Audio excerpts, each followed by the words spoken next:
Assalamualaikum warahmatullahi wabarakatuh. Terima kasih diucapkan kepada Tuan Pengerusi Majlis, Barisan Hakimiyah Arif lagi bijaksana. Guru-guru serta rakan-rakan sekalian, izinkan saya mulakan bicara dengan serangkap pantun.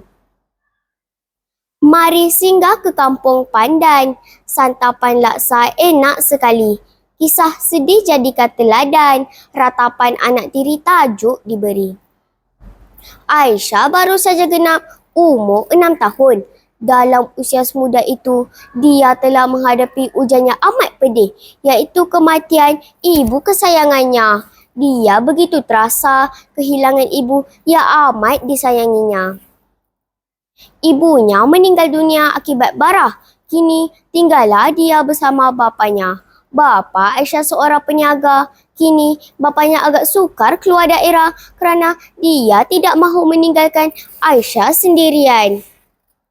Kebetulan ketika itu, di hujung kampung itu tinggallah janda beranak 2. Wanita itu kematian suami setahun yang lalu. Pak Karsan iaitu bapa Aisyah selalu berurus niaga dengan janda itu yang bernama Maimunah. Pertemuan demi pertemuan telah menjalinkan satu ikatan mesra.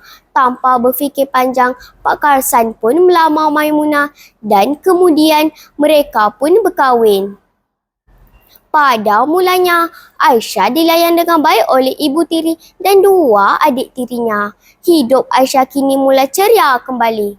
Walaupun begitu, langit tidak selalu cerah. Pak Karsan perlu menguruskan perniagaannya. Suatu hari, Pak Karsan telah pergi ke daerah lain untuk menguruskan perniagaannya. Aisyah bersedih dan menangis kerana terpaksa berpisah dengan bapa tersayang.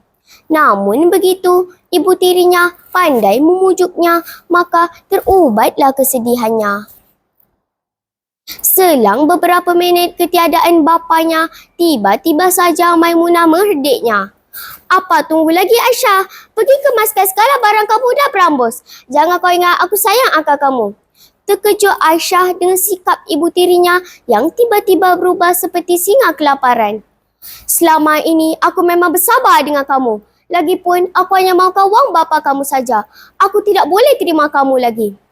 Ibu tiri Aisyah menghalau Aisyah keluar dari rumahnya. Ya Allah, apa telah terjadi? Begitu cepat hidup aku berubah.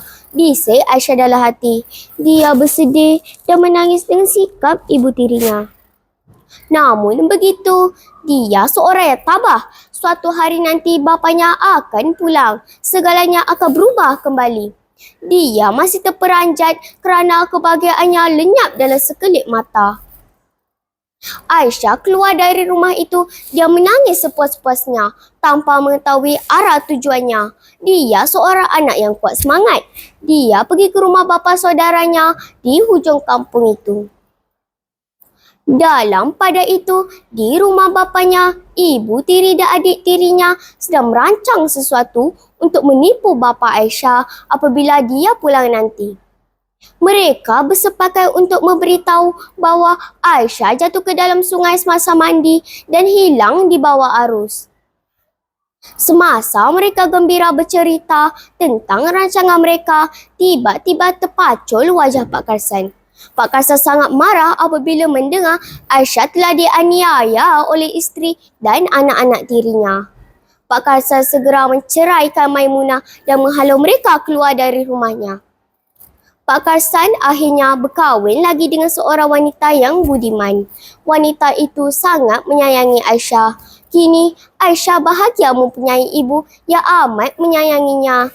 Ingat ya kawan-kawan, pengajaran daripada cerita ini ialah kita mestilah ikhlas. Tidak seperti Maimunah yang mengawini Pak Karsan kerana mahukan wang saja. Kasih sayang merupakan suatu yang amat berharga.